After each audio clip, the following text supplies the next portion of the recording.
Right,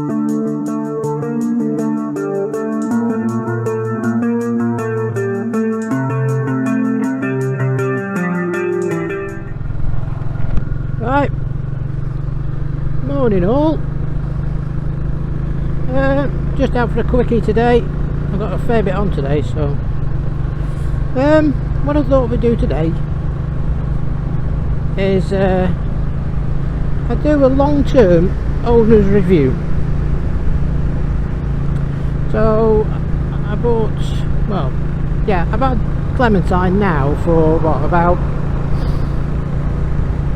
20 months, something like that. So I've got to know her quite well, and I think, as most people realise, I absolutely love this bike. You know, the Classic 350 is a fantastic little bike. You know, here we are doing an indicated 60 odd mile an hour, which is fine, isn't it? But she will push 70, about 73, but I prefer sticking to about 60, 65, something like that on the big roads.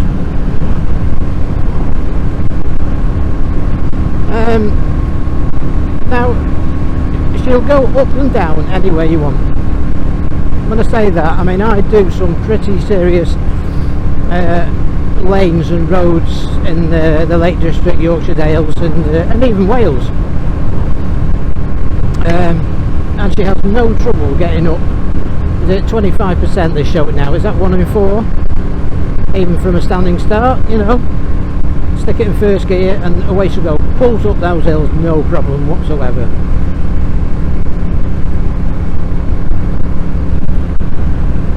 Great little bike. But they're not without the problems, are they? No bike is perfect, and to a certain extent, you will be going that way. To a certain extent, you've got to be fairly philosophical. Yeah, don't get me wrong. You know, no bike should. You know, you shouldn't have to shell out loads of money, and then find that you've got upteen problems and issues. Well, the issues haven't been. There aren't that many. God grief, someone's spreading round here. Whoa, God, smell.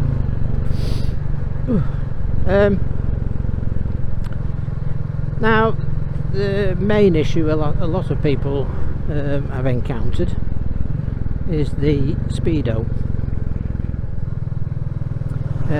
where it sticks. If you go on to look at Tiger Ness's latest video, he does talk about it, a bit about it there.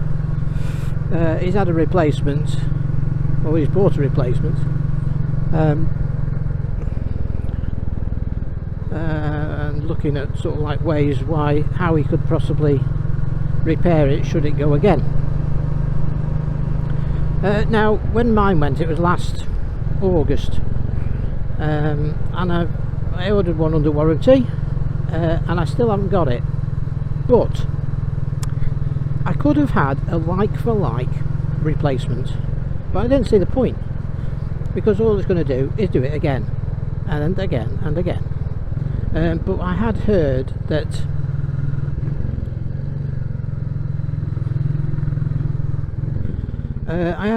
there was a replacement, that they'd obviously sorted out what the issue was, and they got a replacement. Now that's a bit slow in coming to fruition,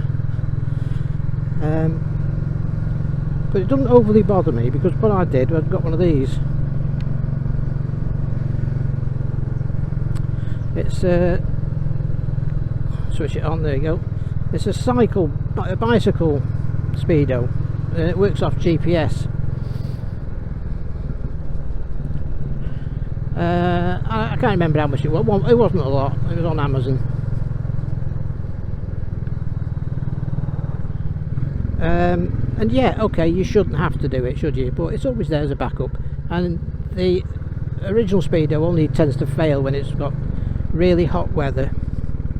Apparently it's something to do with the the plate there warping, and it stops the needle doing a proper sweep. But yeah, it doesn't bother me so much. I'll just wait until the proper replacement comes out. Look at that. God, it's a 30 limit and I was doing 27 and it's showing an angry face. That really winds me up.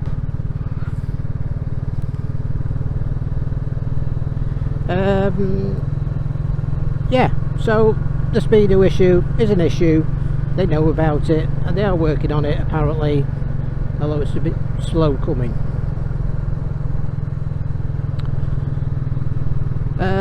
What else? Now, if anyone's ever been into the battery box on the Classic 350, you'll know it's a bit tight in there. So if you've had to take the battery out for any reason, namely to replace the standard battery, which is woefully hopeless.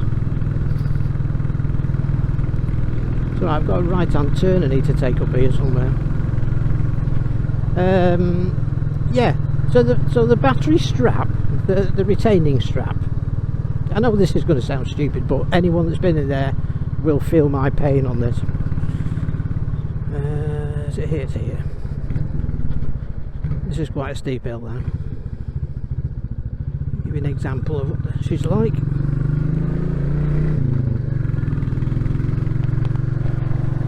Yeah, so anyone that's been has had to go into that battery box, get your battery out, and then you put it all back together again. Why oh why?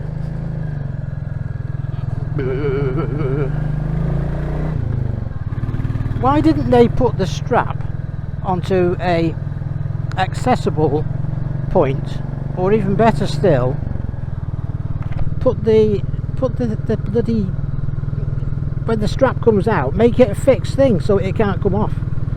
Oh, in the end I didn't bother. The battery's not going anywhere because it's in a rubber housing anyway, so it can't move. And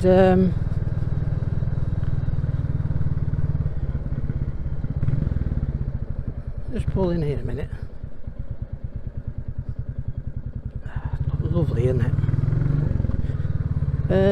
Yeah, so it's in a rubber bloody housing thing, so it ain't bloody gonna move.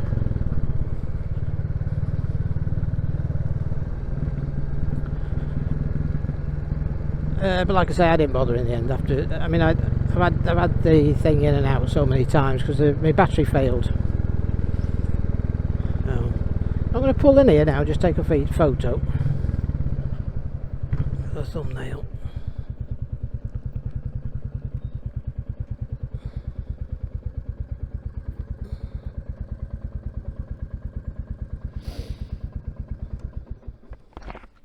Right, I'll catch you in a minute.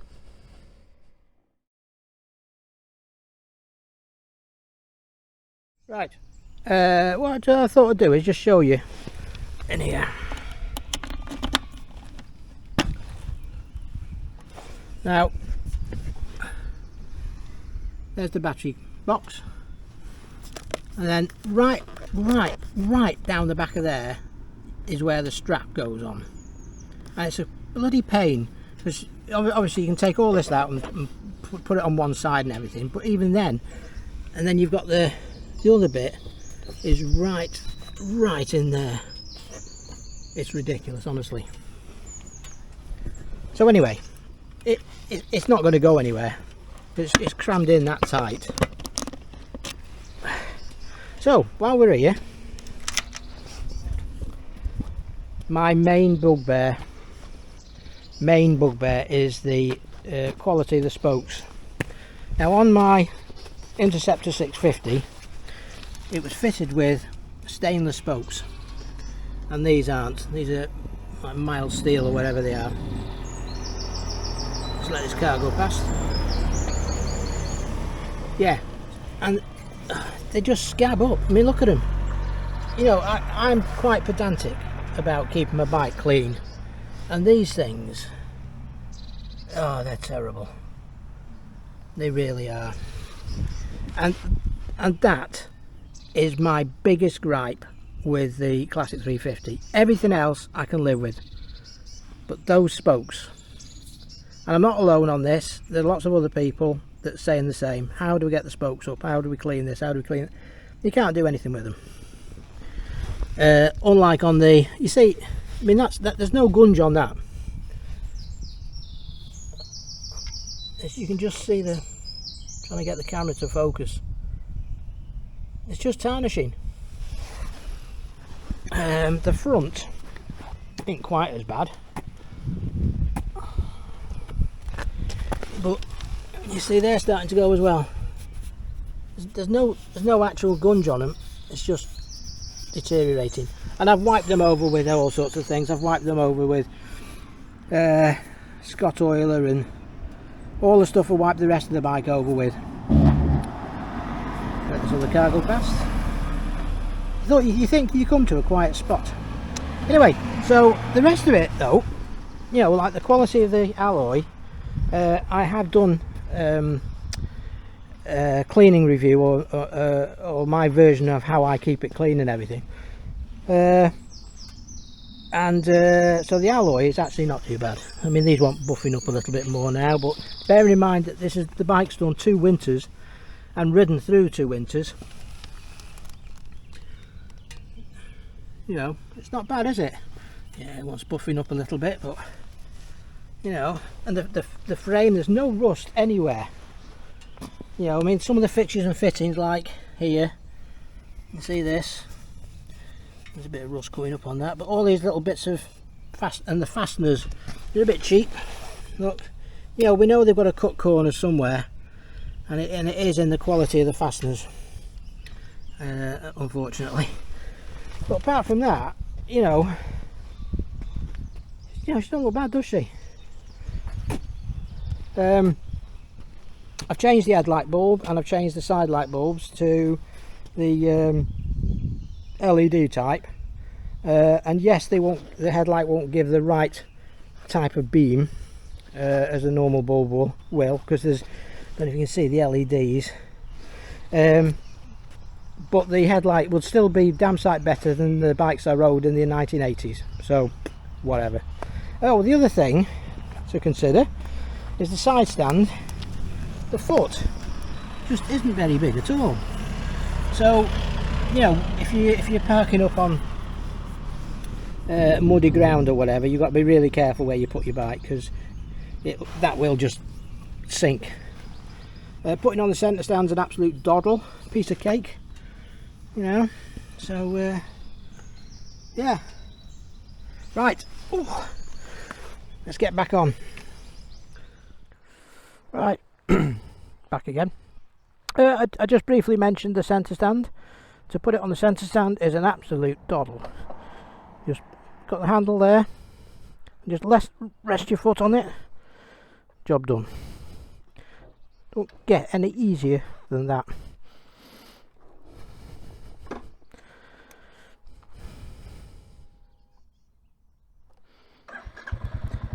Now, I mentioned the battery earlier on, because the original one is honestly, it's hopeless. Sorry, I just put my thingy on.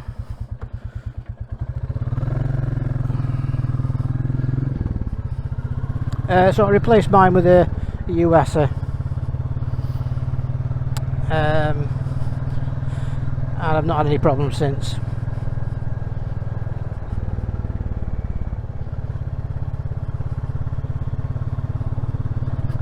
I fitted the Hitchcock's decap pipe. It's in stainless steel, so it'll last forever. It doesn't make the bike that loud. It's just nice without being offensive, you know. But the bike, absolutely, the Classic 3, well, any of the J Series 350s are perfect for blatting round little lanes like this. Oh, hello, what we got up here? we got some ducks. Come on, ducks.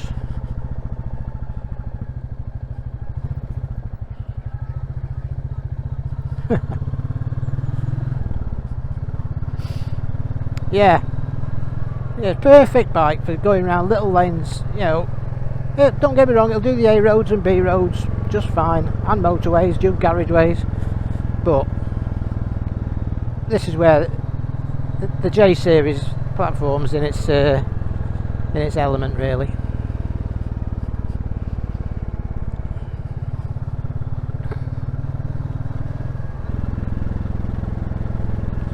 So I think really value for money wise now, it's still a cracking bike, even with, you know, the few flaws that it's got. It's I think that they're all stunning to look at. Sound like I'm shouting now.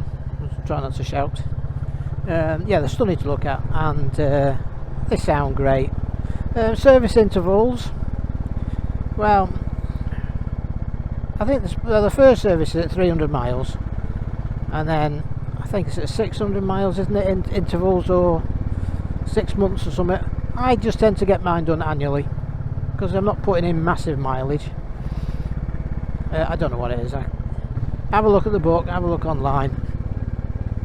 Servicing cost, well, that's dependent on dealers.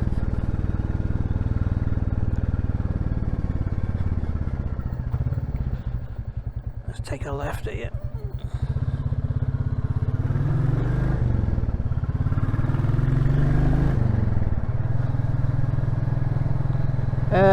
Yeah, and you know, there's all these other bikes that I do take out for test rides and things like that, and there's lots of bikes I quite fancy buying, but I just could not get, I just couldn't get rid of this bike.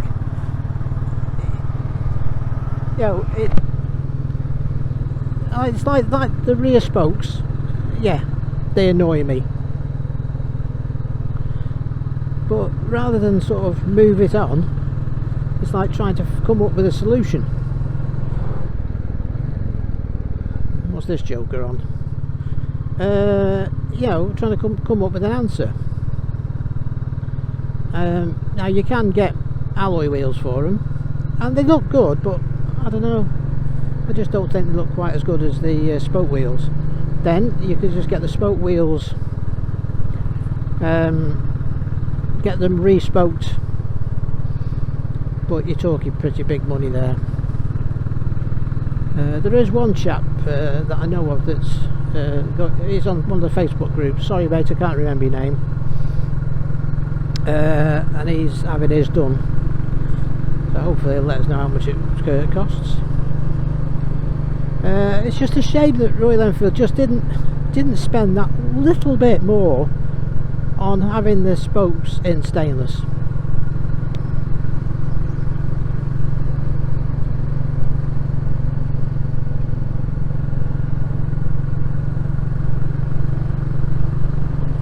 And I think that's it. I think that's there's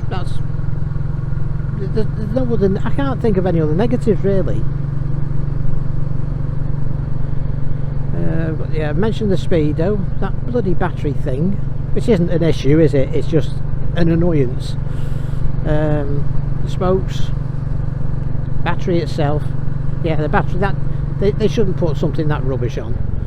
You know, not with with a bike that still has got quite a few bits of electronics on it, or albeit like you only notice ABS. We got all sorts of great bloody parking. Yeah, you only notice the ABS because there's all sorts of things going on in the background, isn't there? You go out to your bike and you turn the key, press the button, and it's like click, click, click, click, click. The relays come all greased up like they do with all the Royal Enfields. To be honest, they've not caused me any concern. So,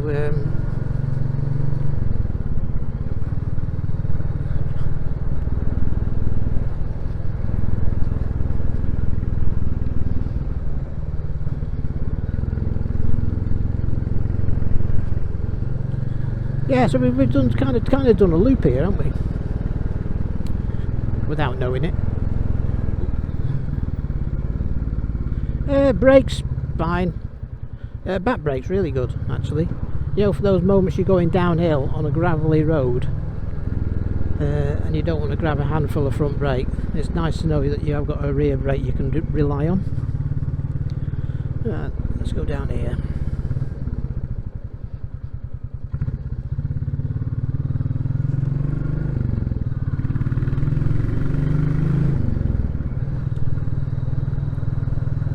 Suspension fine. The standard Seat tyres,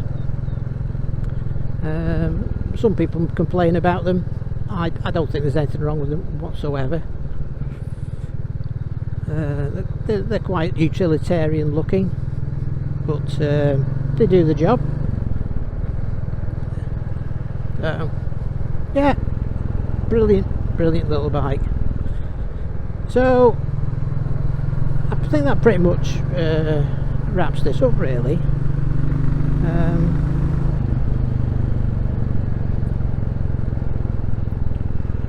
So I hope you enjoyed it. Not a very long one, probably not very interesting,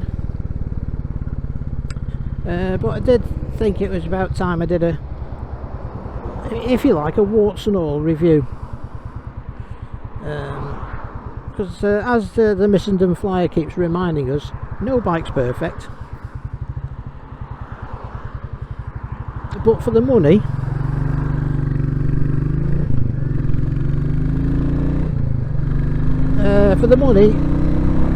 the Classic 350, or for that matter any of the J series bikes,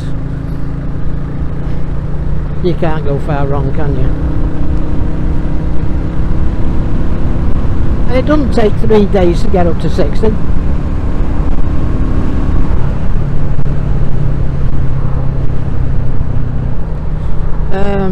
There might be a little bit of clipping on the audio in a minute. And we've got a little small section of dual carriageway here. This is the A6, by the way. So we're doing 50 roll on.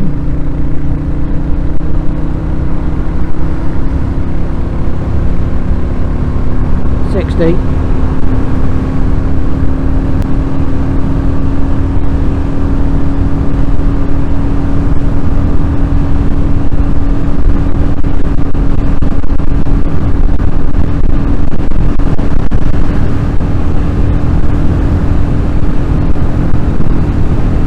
Just hit the 70.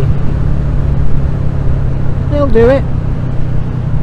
Right, hope you like that, hope you enjoyed the video.